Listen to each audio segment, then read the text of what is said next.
So hi everyone and welcome to my channel creative space. आज आपल्या बरोबर आहे a very talented artist Prasanna Ketkarji. So thank you so much Prasannaji for doing this for my channel, supporting my channel and welcome. धन्यवाद Nehaji. Creative space या तुमच्या चॅनलवर तुम्ही मला आमंत्रण दिलं. आणि एक आनंदाची गोष्ट अशी मला सांगावीशी वाटते की आता माझं 2026 ची सुरुवात तुमच्या ह्या पॉडकास्ट किंवा तुमच्या इंटरव्ह्यूनी होणार आहे ह्याचा मला आनंद आहे. Yes yes yes, thank you for pointing it out. Yes. हा. प्रसन्नजी, अ ब्रीफ इंट्रोडक्शन तुमच्याबद्दल आणि करंट काय प्रोजेक्ट चालू आहेत किंवा अपकमिंग काय आहे, प्लीज शेअर कराल. अ, माझा जन्म आजोळी मामाकडे झाला कोल्हापूरला. पण माझे वडील किंवा माझ्या वडिलांची आई हे अहमदाबादमध्ये राहत असल्यामुळे माझं शालेय शिक्षण हे अहमदाबाद गुजरातमध्ये झालं. 11वी पर्यंत तिथे झालं. म्हणजे माझं माध्यम होतं इंग्रजी माध्यम होतं, पण तिकडे मी शिकलो. आणि 11वीत मी पुण्यात आलो. ही गोष्ट आहे 1984, 1980.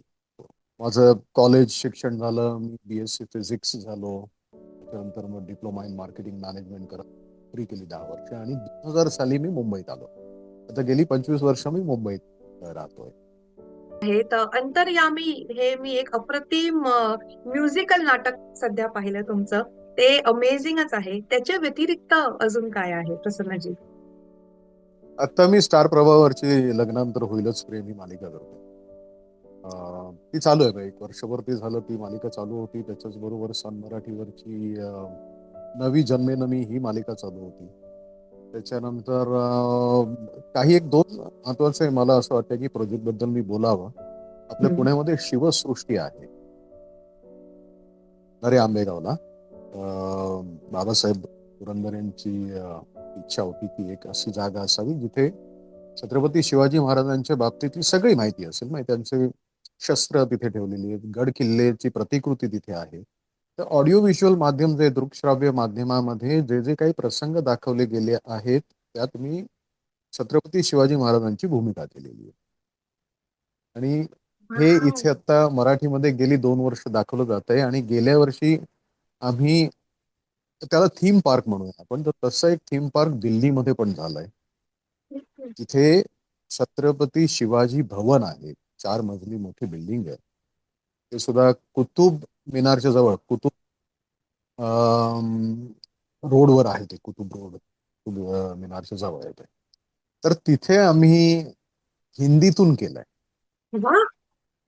आणि खूप मोठ्या प्रमाणात तिथे छत्रपती शिवाजी महाराजांची सगळी माहिती, जसं पुस्तके आहे त्यापेक्षाही वेगळ्या धर्तीवर तिथे त्यांनी ते केलेलं आहे. त्यात पुन्हा छत्रपती शिवाजी महाराजांची भूमिका मी केली आणि त्याच्यात महत्वाचा जो सीन दृकश्राव्य माध्यमातून दाखवतो तो आहे की जेव्हा औरंगजेबांच्या दरबारात छत्रपती शिवाजी महाराज गेले होते, तो प्रसंग आम्ही दाखवलाय तिथे. तर तो एक गेल्या वर्षी माझ्यासाठी खूप महत्वाचा आणि आनंदाचा एक म्हणूया प्रोजेक्ट. आता हं. त्याचबरोबरीनं मी 2 मराठी चित्रपट, एक हिंदी चित्रपट पाईपलाईन मध्ये आहे. 2 मराठी चित्रपट जे आहेत ते पुढच्या वर्षी रिलीज होणार आहेत. आणि हिंदी चित्रपट पण तो थोडासा नंतर, कारण त्याचं अजून शूटिंग बाकी आहे. बाकीचे 2 मराठी चित्रपट झालेत करून. असा सगळा प्रवास चालू आहे सध्या. वाव. ऑल द बेस्ट सगळ्या प्रोजेक्ट साठी. आणि तुम्ही उत्तमच आहात कलाकार म्हणून, त्यामुळे ते छानच होणार आहे. धन्यवाद. ओके, आता मला विचारायचं होतं की आता जसं तुम्ही म्हणालात की मराठी पण तुमचे प्रोजेक्ट चालू आहेत, हिंदी पण आहे, तुम्ही दोन्ही ह्याच्यामध्ये काम करतात.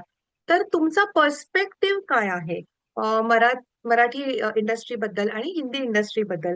What is your take? खूप चांगला प्रश्न विचारला.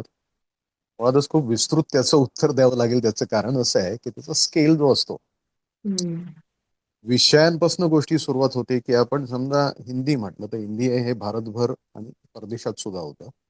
मराठी सुद्धा भारतभर म्हटलं तरी सुद्धा कुठे कुठे जे मराठी पॉकेट्स आहेत आणि परदेशातले आपले काही पॉकेट्स आहेत तिथे फक्त मराठी बघितलं जातं. काही ऐतिहासिक भूमिका सुद्धा, जेव्हा आता छावा बघितला, ऐतिहासिक भूमिका शंभू महाराजांची, संभाजी महाराजांची, तर ती जेव्हा हिंदीत झाली तेव्हा ते विकी कौशलनी केल्यानंतर ते लोकांपर्यंत पोहोचलं. आणि काय त्रासातनं भोगातनं गेले हे लोकांना तेव्हा कळायला लागलं. Got it.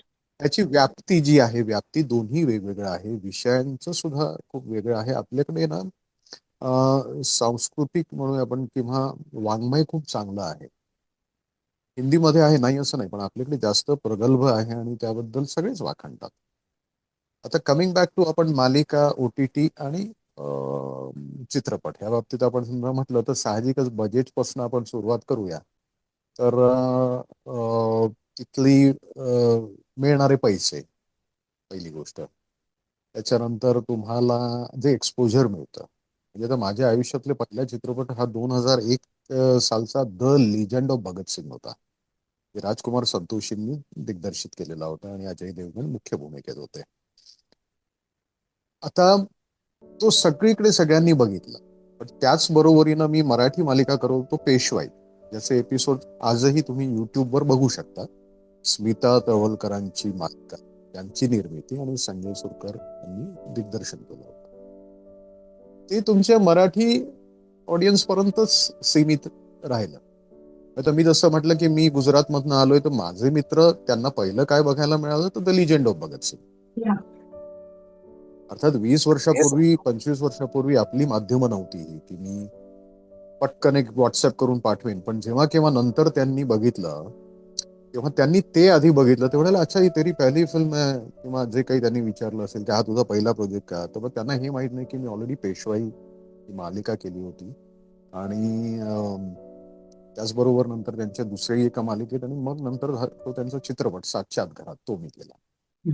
तर एका कलाकारासाठी समजा पूर्ण भारतभर पोहोचायचं असेल तर हिंदी मालिका, हिंदी चित्रपट, OTT हिंदी मधले, यांनी जास्त फायदा होतो, ह्याचं जास्त एक्सपोजर मिळतं. मराठी खूप सीमित छोटी आहे, रिजनल आहे ते.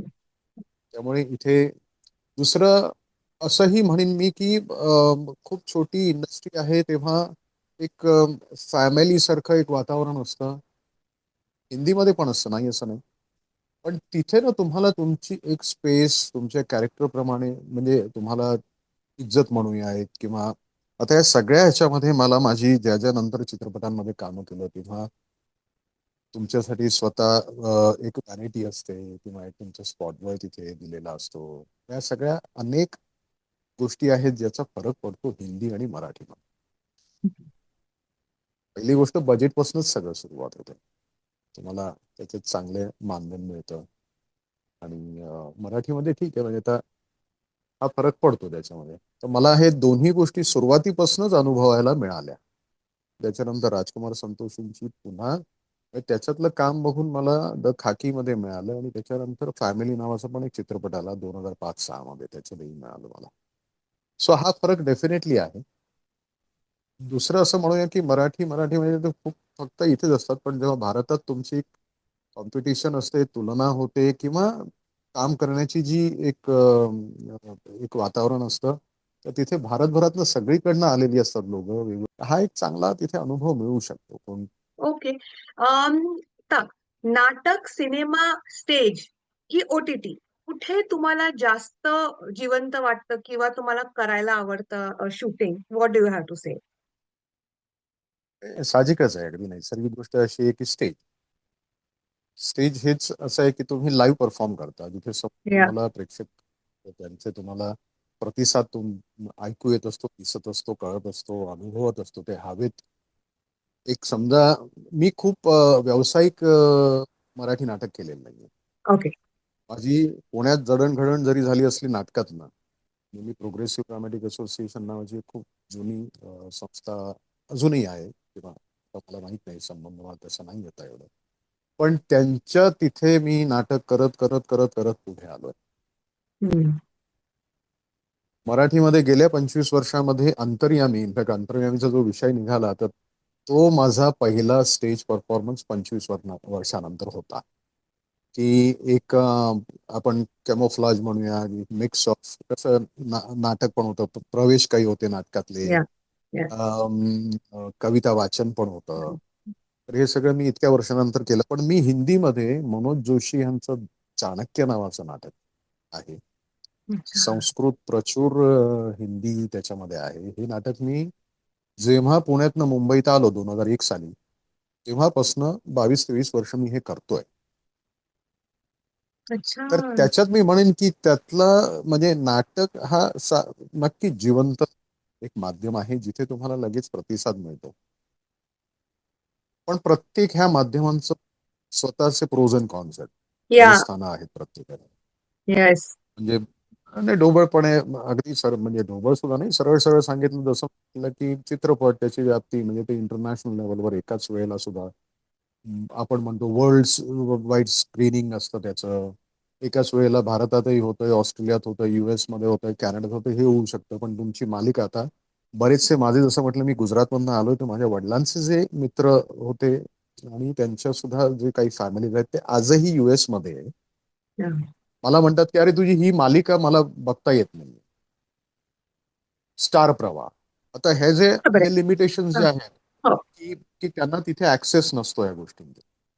पण त्यांनी दृश्यम बघितला, सर्वात मोठा लेटेस्ट गेल्या 10 वर्षातला माझा गाजलेला चित्रपट दृश्यम बघितला. त्यांनी मर्दानी 2 बघितलेला आहे. त्याच्यानंतर त्यांनी तानाजी द अनसंग वॉरियर बघितलेला आहे. अजय देवगणचीच फिल्म आहे ती. मग हे जे OTTs वर येणारे नेटफ्लिक्स आणि प्राईम जे आहेत त्याच्यात सुद्धा काही काही ठिकाणी मला असं वाटतंय की मे बी त्याला ऍक्सेस नसतो. आता मी यशराज फिल्म्सचीच द रेल्वे मेन नावाची वेब सिरीज केली. ती भोपाळ गॅस दुर्घटनेवरती पूर्ण बेतलेली होती आणि खूप खूप सक्सेसफुल झाली, म्हणजे खूप नावाजली गेली, लोकांनी चांगला प्रतिसाद दिला त्याला. तर हे हे OTT तिथे पोहोचतं. नाटक आता कसं आहे की मी व्यावसायिक नाटक केलंच नाहीये, तेव्हा मी त्या निमित्तानं इथली जसे नाटकं वेगवेगळ्या परदेशातल्या ठिकाणी होतात तसा हा. माझा संबंध आला नाही. मालिका तर ठीक आहे, मालिका कारण काही ठिकाणी दिसत नाही दिसत हा प्रॉब्लेम होतो. पण चित्रपट आणि OTT वरचे हे बाहेर लोक बघू शकतात, त्याचा रीच तसा आहे म्हणजे तिथे. Got it. पण ऍज अन ऍक्टर म्हणून मला खूप जण म्हणालेले, नीना कुलकर्णीजी म्हणाल्या, अजून जे आहेत त्या पण सगळे म्हणाले की तुम्ही नाटक केलं पाहिजे, नाटक केलं पाहिजे. हे खूप जण मला म्हणालेली आहेत. ओके. मग माझा असा प्रश्न आहे तुम्हाला, मी विचारते की ऍज अन ऍक्टर तो एक प्रेशर नसतो का, की अरे मी जर लाईन विसरलो किंवा मी ब्लँक झालो स्टेजवर, तर हा मला रिशूट नाही करता येणार. तर ते एक प्रेशर नसतं का? म्हणजे what do you have to say, Prasannaji? प्रश्नच नाहीये. प्रश्नच नाही, म्हणजे मी असं म्हणेन की नाटक जे आहे हे कलाकाराचं फक्त कलाकार, ते माध्यम म्हणजे ती संहिता, तो त्याचं पात्र जे आहे ते स्वतः तो घेऊन स्टेजवर येत असतो. आणि नाटक सोडून बाकीची सगळी माध्यमं जी आहेत ती दिग्दर्शकाची माध्यमं आहेत. हा. ओके. दिग्दर्शक तुमच्या फ्रेमसह, तुमच्या मुवमेंट सकट, तुमचे वेगवेगळे अँगल सकट हा दिग्दर्शक ठरवतो वेगवेगळ्या माध्यमांना. नाटक असं आहे की एक स्टेज हम्म. त्याच्यावर कलाकाराला सोडून दिलाय, तर तो आलाय, त्यांनी पाऊल टाकलं, तर आता सगळी पूर्ण जबाबदारी त्या कलाकाराची आहे. ओके. ओके. की ती संहिता, ते नाटक, तो विषय, तो प्रसंग, तो मूड सगळं त्यांनी घेऊन जायचं असतं पुढे. आणि त्यांनी दुसऱ्या कलाकाराला सुद्धा त्याची मदत करायची असेल, त्याची पुढची वाक्य असतील, त्याचा प्रवेश असेल हे करण्यासाठी. तर नक्कीच म्हणजे मी प्रत्येक माझ्या पूर्वीच्या, आणि मी जसं म्हटलं की चाणक्य हे कधी तुमच्या वाचनात समजा स्क्रिप्ट आलं किंवा बघण्यात आलं, हम्म. आता त्याचे खूप क्वचित प्रयोग होतात, मी करत नाहीये काम, पण ते बघितलं तर इतकी अवघड भाषा आहे. त्याच्यामध्ये जाणीवपूर्वक त्यांनी हिंदी हे संस्कृत प्रचूर ठेवलं. याचा अर्थ असा की काही उर्दू पर्शियन शब्द जे आपल्या हिंदीमध्ये आहेत ते तिथे वापरले जात नाहीत. म्हणजे अगर मगर हे झाले उर्दू हिंदी पर्शियन, हे झालंय. आणि यदी म्हणतो आपण, या. यदी. आता पटकन मला लक्षात येत नाहीत, पण मी जाणीवपूर्वक हे बघतो की मला उर्दूचा वापर न करता, पर्शियन शब्दांचा वापर न करता, संस्कृत बेस असलेले कुठले हिंदी शब्द आहेत की ज्याचा एरवी सुद्धा आपण वापर करता येईल, बोलता येईल, ह्याचं मला जाणीवपूर्वक मी लक्ष देत असतो त्याच्यात.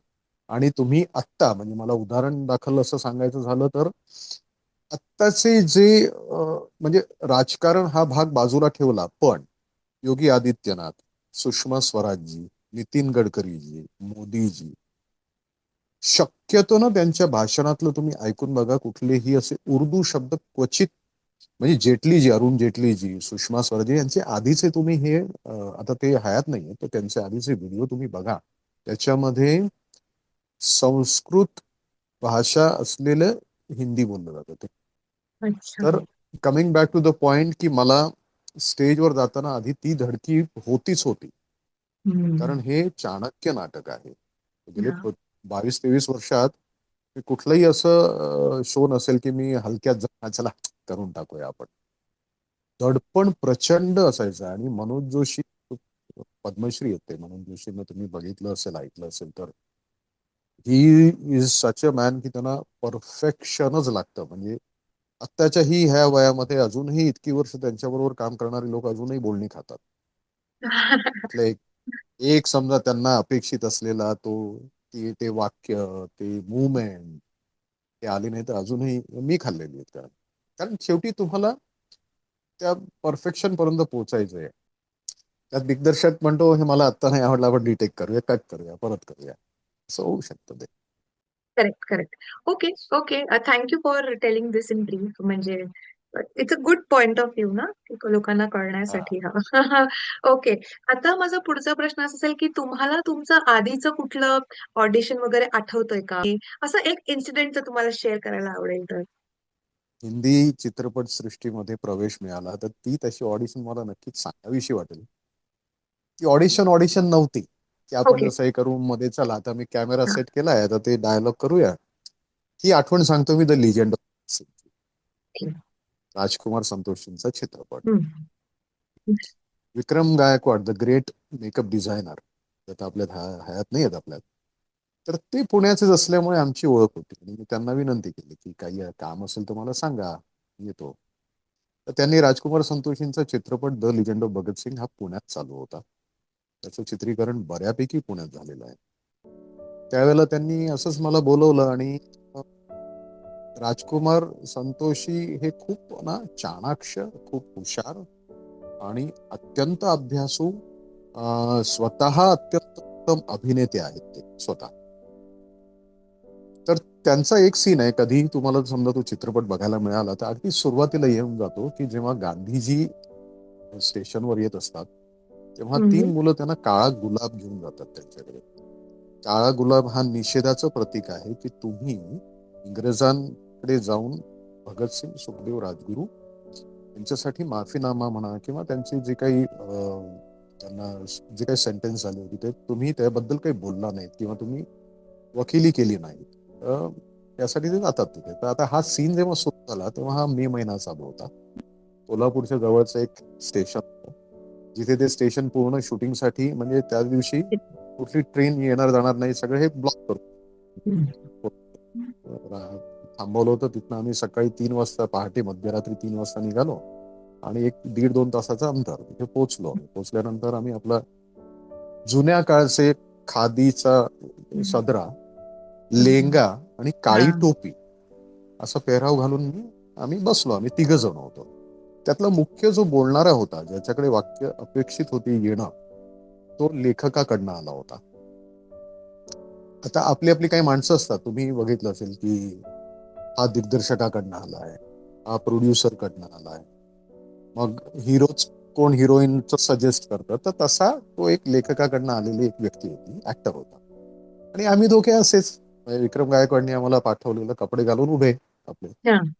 तर आता मला, बरं मी अजून एक त्याच्यात नमूद करावीशी वाटते एक गोष्ट, की मी ह्या इंडस्ट्रीमध्ये कमर्शियली किंवा प्रोफेशनली उतरलो ते 33व्या वर्षी. कारण हा. ग्रॅज्युएशन, हम्म. Diploma plus 10 years of marketing हे सगळं करून उतरलो होतो. तर थोडासा प्रगल्भ होतो मी, की आता आपण संधी कशी शोधायची, काय या. करायचं, आपण आपल्याला काहीतरी करायचं. 2 पानं होती डायलॉग्सची, ती त्या मुलाच्या हातात दिली गेली. बसलोय तिघं, त्याचं वाचन झालं. मी म्हटलं अरे बघू काय सीन आहे. असं हातात घेतलं आणि सगळ्या ओळी पाठ करून घेतल्या आणि त्याला परत दिलं. की बाबा आपल्या नशिबात काही येणार नाही, काय बोलतोय, विषय काय आहे, आपण क्रांतिकारी म्हणून काय बोलणार आहोत, आपलं स्टँड काय, एवढं आणि त्याबरोबर पाठ करून घेणं.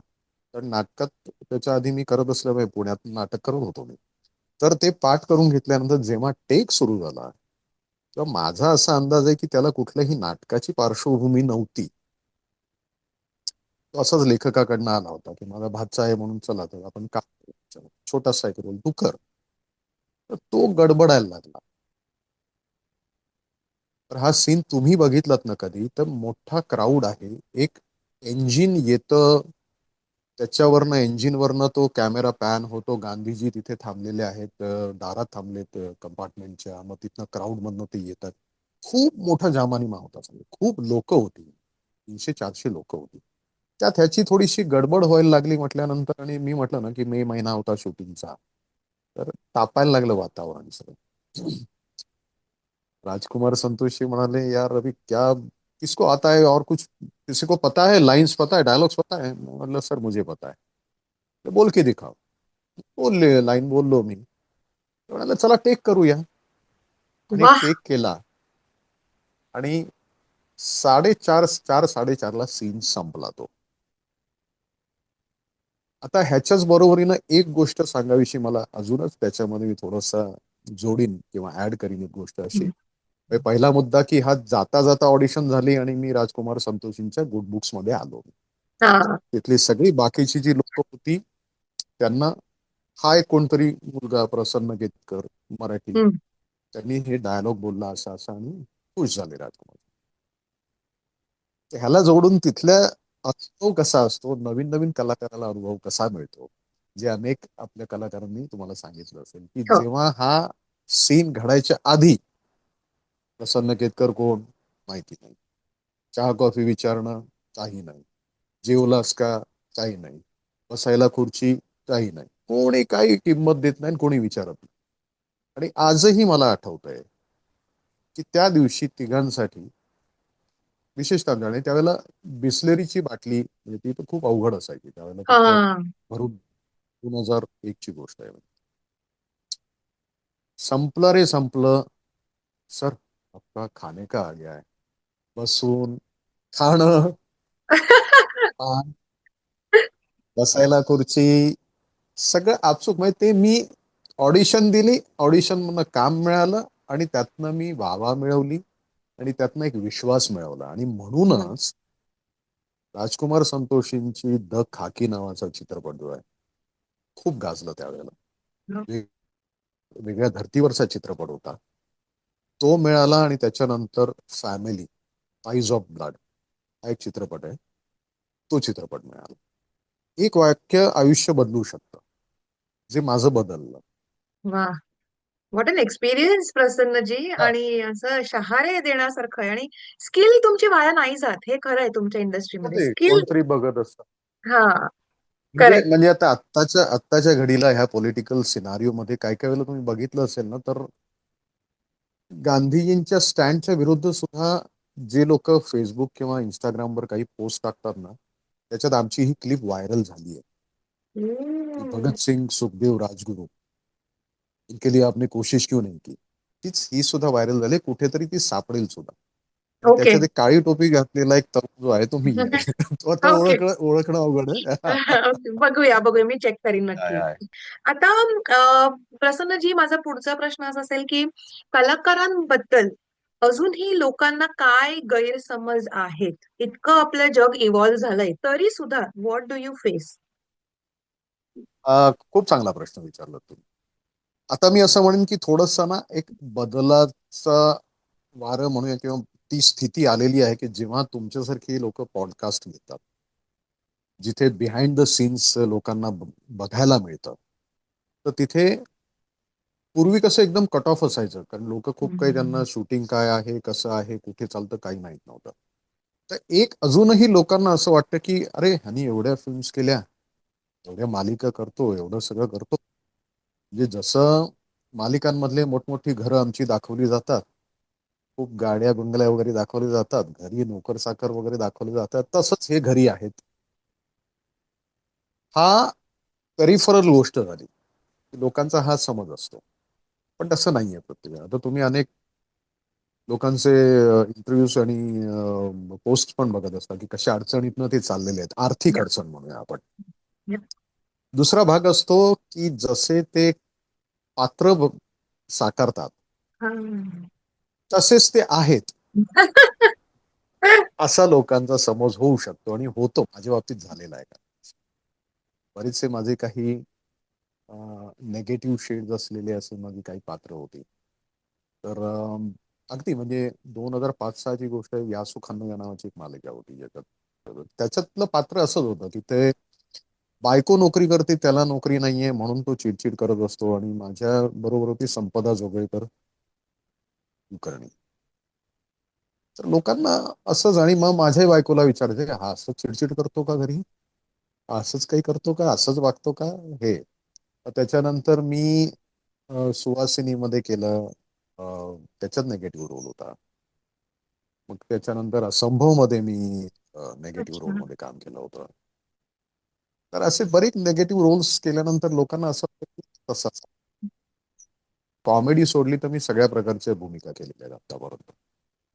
म्हणजे ब्रह्मांड नायक नावाची एक मालिका सद्गुरू गजानन महाराजांवरची एक मालिका होती वेगळ्या चॅनलवर. ते चॅनल आता नाहीये.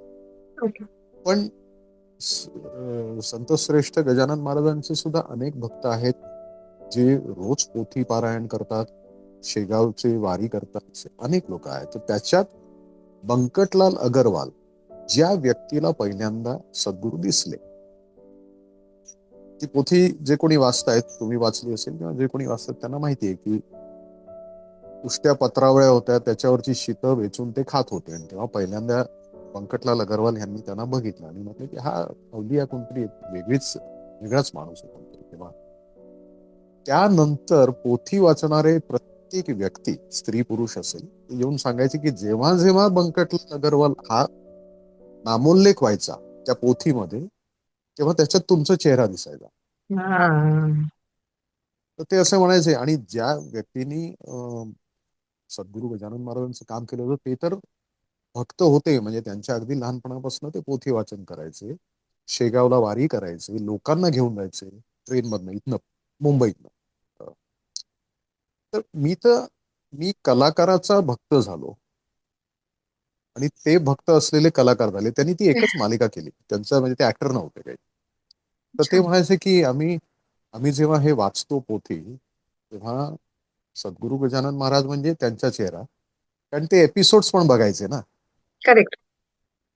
त्याच ग्रंथातले आपण एपिसोड जेव्हा करतो तेव्हा ते प्रसंग वाचता वाचता वाचता वाचता माझा चेहरा बंकटलाल म्हणून यायचा. किती मोठी गोष्ट आहे ही. खूप खूप मोठी गोष्ट आहे. खूप. छत्रपती शिवाजी महाराजांवरती पहिली मालिका राजा शिव हम्म. छत्रपती. स्टार प्रवाह तिथे लॉन्च झाला. म्हणजे त्यांनी त्या अच्छा. चॅनलचं लॉन्च एनडी स्टुडिओ मध्ये केला होता. तेव्हा त्याच्यात मी नरवीर तानाजी मालुसरेंची भूमिका केली होती. आणि आत्ताचीच गोष्ट सांगतो. मी लग्नानंतर होईलच प्रेम करतोय हा. स्टार प्रवाहावर चालू आहे. पहिल्यांदाच असं झालंय की मी मुलींचा वडील झालो. आह. आतापर्यंत सगळ्या मालिका ज्या ज्या झाल्या त्यात मी आयदर एकटाच आहे लग्न न झालेला ओके. असा किंवा मला मुलं आहेत. हा. एक मुलगा, दोन मुलं. आता त्याच्याच बरोबरीनं सन मराठीवरती माझी चालू होती नवी जन्मेनवी. त्याच्यात मला दोन अच्छा. मुलं असतात. अच्छा. आता त्यातला वेगळे. हळवा बाप हे मी हा. पहिल्यांदा ही गोष्ट अशा म्हणजे ही मालिका मुळात अशा गोष्टीवर बेतलेली आहे जी सगळ्यांना आता माहिती आहे ज्यांनी बघितलंय ते, की त्यांचं क्रॉस लग्न होतं. मोठ्या मुलाचं, माझ्या मित्राच्या मोठ्या मुलाचं माझ्या मोठ्या मुलीबरोबर जमलंय. पण ज्या ठिकाणी लग्न घडतं तिथे काही कारण असतं. तर ते सगळ्यांना माहिती आहे. म्हणजे काय कारण ते मी विस्तृत सांगत नाही विस्ताराने. त्या मोठ्या मुलाचं लग्न माझ्या मधल्या मुलीबरोबर करावं लागतं. आणि माझ्या मित्राचा जो दुसरा मुलगा आहे त्याचं मोठ्या मुलीबरोबर होतं. हा सगळा केऑस, हा सगळा ताण ह्याच्यात पहिल्यांदा मी खूप रडलोय मालिकेत. ओके. कलाकार म्हणून माझ्यातली हळवी बाजू त्या निमित्ताने लोकांना दिसली असेल. म्हणजे जसं आपण म्हणतो ना की लोकांना जी मालिका आणि जे पात्र करतो लोकांना असं वाटतं की ते तसेच आहेत. आता बरेच जण मला जे भेटतात ते म्हणतात हो बघतोय तुमचं जे इमोशनल हे पण आम्ही बघितलं तेही हा. बघतो. असं.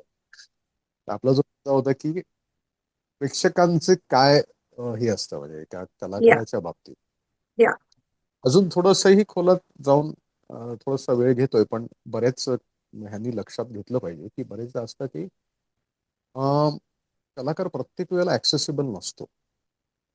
येस, म्हणजे व्हेरी काय इम्पॉर्टंट. होतं की कुठे दिसला, रेस्टॉरंट असेल, लग्न प्रसंग असतील, रस्त्यात असेल, कुठल्या अगदी म्हणजे अगदी दुःखद ठिकाणी सुद्धा भेट होते ना काही लोकांची. ते आपण एका ह्याला गेलो असलो तर आता हॉटेलमध्ये ठीक आहे, मला वेळ आहे, मी जेवतात, पण दुसऱ्या कुठल्या एका ठिकाणी मी परत भेटलो तर मी परत ऍक्सेसिबल तसाच असेल असं नाही, कारण माझं त्यावेळेला माझे विचार, माझ्या प्रायोरिटीज काही वेगळ्या असतील. मी आता मुंबई पुणे हायवेवर हे करत असताना सुद्धा येऊन उभे राहिले आणि लोक म्हणायला लागले की चला मला फोटो काढायचे, गप्पा. पण मला त्यावेळेला त्या गर्दीतनं मार्ग काढून मला शूटिंगला पोहोचायचं असेल समजा उदाहरणार्थ, तर मी त्यांना जास्त हे करणार नाही, एंटरटेन नाही करणार. मग त्यांना असं वाटेल अरे गेल्या वेळेला तर हे बरे होते, आता काय त्यांना झालं. तर हे एक एक ढोबळ, एक विस्तृत युनिव्हर्सल एक हे सांगतो की तुम्ही त्या क्षणाला जो अनुभव येतो त्याच्यावरनं ती व्यक्ती तशीच आहे असं समजू नका. म्हणजे हसत खेळत बोललोय तर प्रत्येक वेळेला मी असं तुझ्या खांद्यावर हात टाकून किंवा तू मला जवळ येऊन हे केलंस तर मी एंटरटेन करीन असं नाही आहे. त्या त्या वेळेला, त्या त्या मूड मध्ये, त्या त्या ठिकाणी, ती जागा, कंपनी, त्याच्यातही मॅटर करतं ते. हो, you need to keep a तर रेस्पेक्टफुल प्रेक्षकांना डिस्टन्स. I agree. एक्झॅक्टली. या. काही काही वेळेला होऊ शकतं की अगदी ह- हसण्या खेळण्याच्या वातावरणात समजा बसलोय, जवळ बसलोय किंवा बोललोय, गप्पा मारल्या चार गोष्टी, तर दरवेळेला येऊन माझ्या खांद्यावर हात टाकणं किंवा दरवेळेला येऊ हे करणं म्हणजे फक्त मी मी ऍज अन ऍक्टर, एक पुरुष म्हणून नाही, स्त्रियांच्या बाबतीत सुद्धा. तर हा समज प्रेक्षकांनी मधलं काढावा की जी ऍक्सेसिबल आहेत. मला असं झालेलं आहे बरेचदा का आता मी अजय देवगण बरोबर मी 5 चित्रपट केले, वाव. अमिताभ बच्चन यांच्या बरोबर 2 चित्रपट केले. तू किती लकी यार, किती म्हणजे सॉरी मी तुम्हाला कट केलं की वाव. नाही नाही. युनिव्हर्सिटी आहे, युनिव्हर्सिटी. हा म्हणजे माझं नशीब की माझ्या सुरुवातीच्याच म्हणजे करिअरच्याच सुरुवातीला मी अजय देवगण, लिजेंड ऑफ भगत सिंग, राजकुमार संतोषी, खाकी, फॅमिली, दृश्यम मध्ये मी पुन्हा अजय देवगण, पुन्हा मध्ये सुद्धा एक चित्रपट केला त्याच्यामध्ये मला मिथुन चक्रवर्तींबरोबर काम करायला मिळालं. हो हो, म्हणजे तो सीन असा होता की मी इन्स्पेक्टर, ते एक कलाकार असतात, एक आर्टिस्ट असतात. अच्छा. त्या जोर लगा के हैया नावाची फिल्म आहे, जोर लगा के हैया. त्याच्यात अगदी त्यांची कॉलर बिलर पकडून त्यांना खेचायचं होतं पहिल्याच शॉटमध्ये, पहिलाच हा प्रसंग. आणि हे आपल्या कोंढवामध्ये शूट झालंय पुण्यात. अच्छा. हो, कोंढवामधल्या तिथल्या एक मोठ्या कमर्शियल बिल्डिंगच्या इथलं एक पॅसेज होता मोठा, ते रस्ता होता, असं शूट झालं.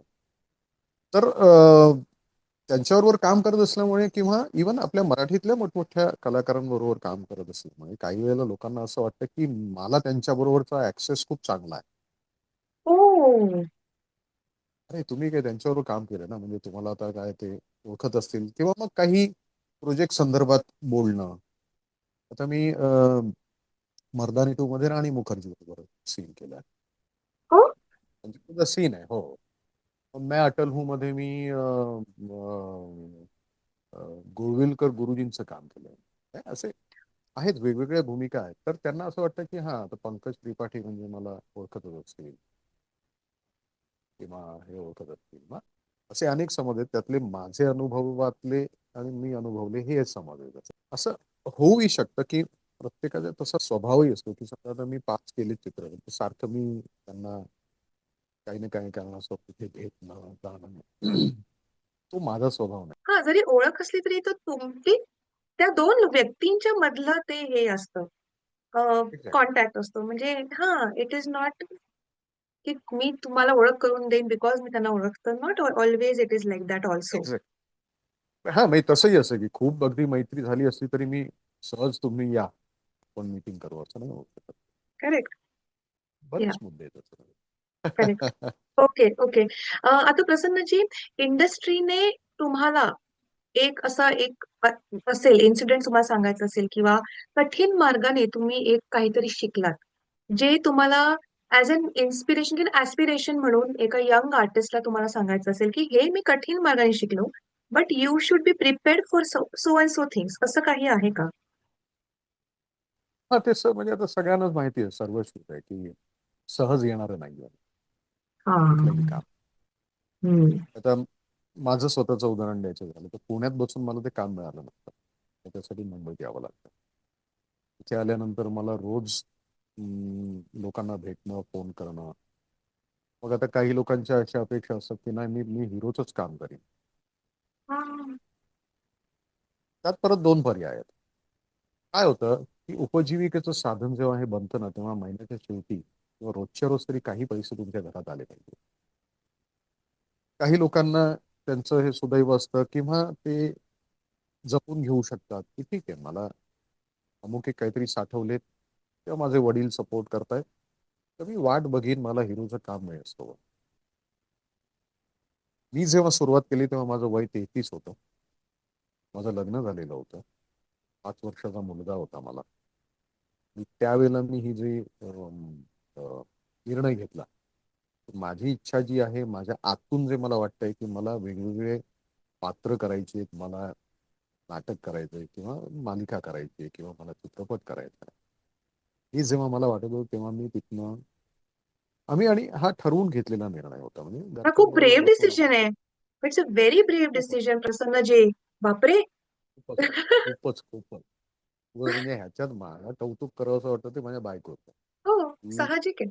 मी एका सधन चांगल्या घरातनं आलेली एक मुलगी आणि नवरा आता सगळं सोडून देऊन म्हणतोय आता चल मी नाटक करतो. बरं, मी नोकरी केली आहे त्या कंपन्यांची नावं म्हणजे मल्टीनॅशनल होते, अशा कंपन्यांमधून आलेलं आता पुढच्या महिन्यापासून पगार नाही. अशा स्थितीमध्ये मी आलो तर आता पुन्हा त्याच्यात परत दोन गोष्टी आहेत, म्हणजे तुम्ही वेगवेगळ्या इंटरव्ह्यूज मधून सुद्धा ऐकले असतील की मी घरच्यांशी भांडून आलो मुंबईत. मी घरच्यांचा आधार घेऊन आलो किंवा मला त्यांचा सपोर्ट होता, तर मी दुसऱ्या कॅटेगरी मधला की मला आई वडिलांनी, बायकोनी ते ठीक आहे तू जा. अनेक गोष्टींचा त्याग करावा लागतो. या. इतकं सोपं नाही होते. नाही. बरं, दुसरं असं म्हणतो मी की जसं आता मला ह्या गोष्टीचंही उदाहरण द्यावं लागेल की जसं मला इथे आल्या आल्या जे काम मिळेल, म्हणजे माझी पहिली मालिका होती पेशवाई, हम्म. जी पुण्यातच घडली. भोरच्या वाड्यात आम्ही ते शूटिंग केलं. पण मग आता नुसतं पुण्यातल्या पुण्यात बसून कसं झालंय, कारण पुण्यात हार्डली कधीतरी एक मालिका व्हायची, म्हणजे आता तर होतच नाही. तेव्हा मला आठवत नाही आता चित्रपट कुठल्या वेगवेगळ्या लोकेशन्सवर आत्ता होतात, तर तुम्हाला मुंबईतच यावं लागतं. पण हे खूप स्ट्रेंज आहे. आता मी हे धनश्रीजींबरोबर पण मी हे डिस्कशन केलं होतं. सॉरी मला कट करते की पुण्यामध्ये टॅलेंट इतकं भरभरून आहे, पण प्रोडक्शन हाऊसेस खूप कमी आहेत. तर तुम्ही सगळे कलाकार जे आहात, त्यांनी एक काहीतरी असं एक इनिशिएटिव्ह घेतला पाहिजे की नाही, पुण्यात पण एखादं प्रोडक्शन हाऊस जिकडे ऍड्स किंवा शॉर्ट फिल्म्स किंवा असं काहीतरी सुरू ऍड्स व्हायला पाहिजे. ऍड्स होत आहेत ना, ऍड्स होत आहेत. अच्छा. ओके. ऍड्स काय होतं, ह्याचं इन्फ्रास्ट्रक्चर जे आहे, त्याचं या. बेसिकली कल्चर जे आहे ना, वर्क कल्चर, हम्म. पुणे आणि मुंबईमध्ये खूप फरक आहे. म्हणजे आता मी जरी पुण्यात वाढलो असलो तरी जास्त कष्ट, जास्त काय म्हणूया तत्पर, हे मुंबईत जास्त हम्म. आहेत.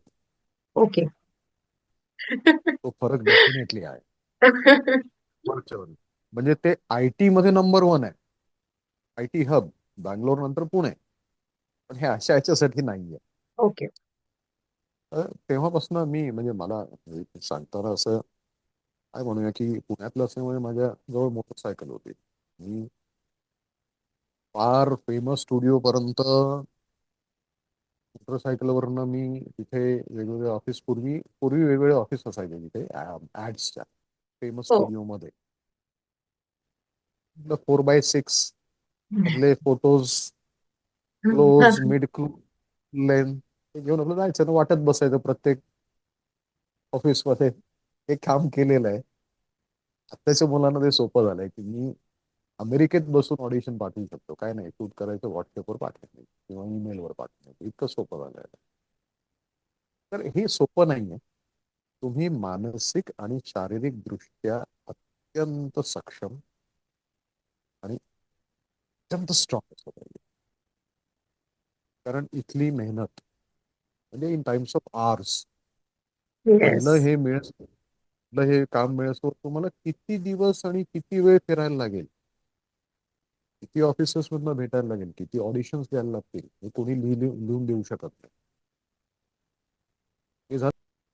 तर इथे तुम्ही एकटे असाल तर जेवणा खाण्याचं काय करणार, काय वडापाव खाणार. मी 23 वर्ष मी तसं घालवले बाहेरचं खाणं. तर आता योगायोग असा आहे की आता तुमच्या मॅडम इथे असतात तेव्हा आता त्यांच्या हातचं हा. नाश्ता दुपारचं पण संध्याकाळचं नाश्ता सगळं डबा असतो. तर ते एक झालं की तुम्ही मग स्वतःची हेल्थ कशी तुम्ही सांभाळणार. हे फिजिकल झालं. आता मानसिक गेल्या गेल्या ही अपेक्षा असते ना की मी गेलो ऑडिशन दिली हे काम मला मिळालं. पण तो तुमचा कन्व्हर्जन रेट 100 ऑडिशन दिल्यानंतर कुठेतरी 10 वर असतो. करेक्ट आहे, ऍब्सोल्युटली करेक्ट. हे 100 to 10 is my actually marketing मधलं हे असतं की if you make 100 calls with correct. 100 people तुमचे देन प्रोडक्ट 10 विल किंवा बी सर्व्हिस प्रॉस्पेक्ट्स. हा. Got that point. काही काही ऑडिशन्सला तर मी असं बघितलंय की चेहरे बघून आणि उंची बघून आणि बाकीच्या गोष्टी बघून सांगितलं जातं की you are not fit, you go, you are fit, hmm. या आतमध्ये. त्यात हम्म. आता कास्टिंग डिरेक्टर चांगला असेल आणि कोऑर्डिनेटर असेल तर परत ते असतं माझे 20% कोऑर्डिनेटरचे असतात. अनेक गोष्टी आहेत की तुम्हाला खूप विचार करून ह्या महासागर जो आहे मुंबईचा आणि त्यातलं ही जी इंडस्ट्री आहे त्यात स्वतःच तग धरून ठेवणं. अनेक नॅशनल अवॉर्ड विनर्स आहेत किंवा मोठमोठे आधीचे पण कलाकार आहेत त्यांना हा हे मिळालं ना तर माझ्या दाराबाहेर 10 लाईन लागेल. असं होतच असंही नाहीये. तुम्ही चांगलं काम केलं असेल ह्या सगळ्याचं समिंग अप मी असं करीन मी स्वतः खूप मानतो की नशीब खूप एक मोठं फॅक्टर आहे. स्वतः बच्चन साहेब जे म्हणतात तेव्हा त्याच्या पुढे मी तरी असं नाही म्हणू शकत की ते खोटं बोलतायत किंवा काय. मी अनुभवलेलं आहे ते. नशीब हा खूप मोठा फॅक्टर आहे. मी नशिबाची व्याख्या अशी करीन की तुम्हाला ती माणसं त्या वेळेला करेक्ट वेळेला मिळतात आणि त्यावेळेला तुम्ही करेक्ट तयार असणं हे या. परम्युटेशन कॉम्बिनेशन इज कॉल्ड नशीब. आता जसं मी म्हटलं की माझं एक छत्रपती शिवाजी महाराजांची भूमिका शिवसृष्टी आणि दिल्लीमध्ये जी केलेली आहे. जी व्यक्ती हे सगळं सांभाळते त्या व्यक्तीचं नाव आहे श्री संजय दापके. ओके. त्यांची ओळख पार रामोजीराव पर्यंत होती. म्हणजे त्याचेही फोटो त्यांनी टाकलेले तेव्हा त्यांचं अवसान झालं तेव्हा त्यांनी फोटो टाकले शेजारी उभं राहून. इतकी मोठ्या लेवलवरती ती व्यक्ती ती पुण्यातली व्यक्ती बार्स अँड टोक नावाची एक प्रोडक्शन कंपनी होती. ते स्वतः संजय दापके स्वतः सामच्या टीव्हीचे हेड होते. त्यांनी ई टीव्हीचं टोटल कल्चर त्यांनी बदललं आणि ई टीव्हीला वरती आणलं होतं. म्हणजे मी आता कलर्स नाही ई टीव्ही. आता योगायोग आणि नशीब कसं तर 25 वर्ष मीही काम करतोय पुण्यात. ते मला ओळखत नव्हते. मी त्यांना चेहऱ्याने ओळखत नव्हतो. 2 वर्षापूर्वी एका व्यक्तीच्या माध्यमातून त्यांचंही नाव संजय ठुबे प्रोडक्शन बघता जाता FTI मध्ये पण ते करतात. ते म्हणाले की असं असं एक थीम आहे थीम पार्क बाबासाहेब पुरंदर यांची थीम पार्क आहे आणि आपण त्याच्यात दृकश्रव्य माध्यमातून छत्रपती शिवाजी महाराजांच्या आयुष्यातले प्रसंग चित्रित करून दाखवणार आहोत. मला महाराजांचं काम करणारं कोणीतरी पाहिजे. आता ह्या संजय दापके हे एडिटर पण होते. त्यांनी महेश कोठारेंच्या फिल्म्स एडिट केलेल्या आहेत. इतका प्रगल्भ माणूस खूप अनुभव असलेला माणूस. त्याला इतर कोणीही मोठे मोठे कलाकार सहज त्यांनी सांगितलं असतं तर अनेक कलाकार उभे राहिले असते ना आता जे छत्रपती शिवाजी महाराजांचे काम करतायत ते सहज उपलब्ध झाले असते त्यांना. पण त्यांनी मला का निवडलं हे त्यांना विचारायला लागेल. एक दिवस त्यांचा फोन आला. ते म्हणाले भेटायला याल का म्हटलं येतो. गेलो त्यांनी सांगितलं काय करायचं हे सगळं त्यांनी सांगितलं ते थीम वगैरे म्हणजे करूया. पण माझ्यासाठी छत्रपती शिवाजी महाराजांचं काम करणं ही संधी समोरून चालून येते आणि मी कुठल्याही अँगलनं तसं सहज जाता जाता कोणी म्हणणार नाही की अरे छत्रपती शिवाजी हो. महाराजांसारखे नाही. गेल्यानंतर जेव्हा बघायला जाल तेव्हा तुम्हाला लक्षात येईल की त्यांच्या बरोबर काम करणारी जी लोक आहेत, संजय दात्रेंबरोबर, ही सगळी बाबासाहेब पुरंदरेंचे शागिर्द, विद्यार्थी, त्यांच्याबरोबर 25-25 वर्ष केलेली लोक जी आहेत, त्यांचं जे महानाट्य आहे त्याच्यामध्ये त्यांचा अनुभव आहे, अशी लोक त्यांच्याबरोबर होती. जेव्हा मला त्यांनी अभिनय करताना बघितलं छत्रपती शिवाजी महाराजांचं, ते सगळे म्हणजे ते अप्रूव्ह केलं त्यांनी. हा. आता कसं नशीब म्हणतो, त्यांनी त्यांना सांगितलं होतं की अरे हा कोण आहे, याची एक क्लिप तरी पाठव तू. त्यांच्याकडे कुठली तरी क्लिप होती, ती त्यांनी त्यांना पाठवली. तर त्यात मी 2च वाक्य बोलतोय. अच्छा. हा. ह्याच्यावरनं तुम्ही जोखणार कसं की हा व्यक्ती काय कसं बोलू शकतोय. म्हणजे मला थोडस त्यांचं हेच म्हणणं होतं की त्यांचं इन्स्टिंक्ट त्यावेळेला असं होतं आणि माझे ग्रह चांगले होते. हो, ऍक्च्युली. ते म्हणाले आणि मी कसं काम केलंय हे जेव्हा तुम्ही भेटाल, योग येईल तेव्हा विचारा त्यांना, कारण मी प्रचंड मेहनत घेतलेली आहे. 7-7 दिवस मी झोप यायची नाही मला. आणि त्यांचं एक त्यातलं वैशिष्ट्य असं आहे त्यांच्या टेकिंगचं, 4-5 पात्र असतात. महाराजांकडे पोर्तुगीज आलेत, त्यांना पकडून आणलं. त्यांचे कोणी बरोबर सरदार आहेत. तर वन शॉट घेतला जातो, 4 पानं. तिथे तुम्हाला प्रसंग घडतोय आणि तुम्ही बघताय असा फील येतो जेव्हा तुम्ही बघायला जाल ना तेव्हा. कंटिन्युएशन आहे ते. चित्रपट हा. पूर्ण कंटिन्युअस आहे, सीन हा. कंटिन्यू आहे. हा. बरं, ते दाखवण्याचं कसं आहे की जसं आपण रिव्हॉल्विंग स्टेज म्हणतो ना, हम्म. तसं ते रिव्हॉल्विंग ऑडियन्स आहे. हम्म. एक गोलाकार केलाय, ते आतनं सगळे स्क्रीन्स आहेत, मध्ये एक गोल आहे ज्याच्यावर ऑडियन्स बसतं आणि ते प्रत्येक स्क्रीनच्या समोरनं फिरत फिरत फिरत त्यांच्या जन्मापासून त्यांच्या मृत्यूपर्यंत सगळे प्रसंग बघतं आणि मग एक्झिट होते.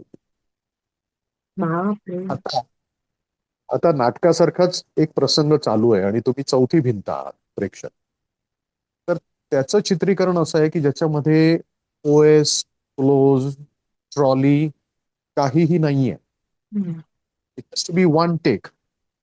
आता या 4 पानांमधल्या शेवटच्या पानावरच्या चौथ्या ओळीत समजा कोण चुकला तर पूर्ण बापरे. प्रश्न शूट. इतकं अवघड ते आहे आणि ते अवघड मी केलं. मला त्याचा आनंद आणि अभिमान आहे. तर हा माझा मेनी नशिबाचा भाग. कॉंग्रॅच्युलेशन. नाही, मेनी कॉंग्रॅच्युलेशन खरंच. हा माझा नशिबाचा भाग. आणि गेले 2 वर्ष मी काम करतोय, 2-3 वर्ष. वा. तर त्यांनी हिंदीमध्ये जेव्हा करायचं ठरवलं हम्म. तेव्हा परत माझ्या म्हणाल की हे काम तुम्हालाच करायचंय. आणि मी ते केलं आणि इतकं उत्तम झालंय ते.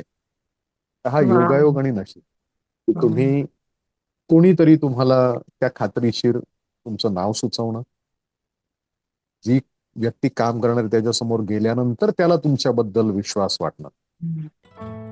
ही खूप महत्वाची गोष्ट सांगतोय की दिग्दर्शक त्याचा समजा आपल्यावर विश्वास असेल ना, तर माझा आत्मविश्वास वाढतो.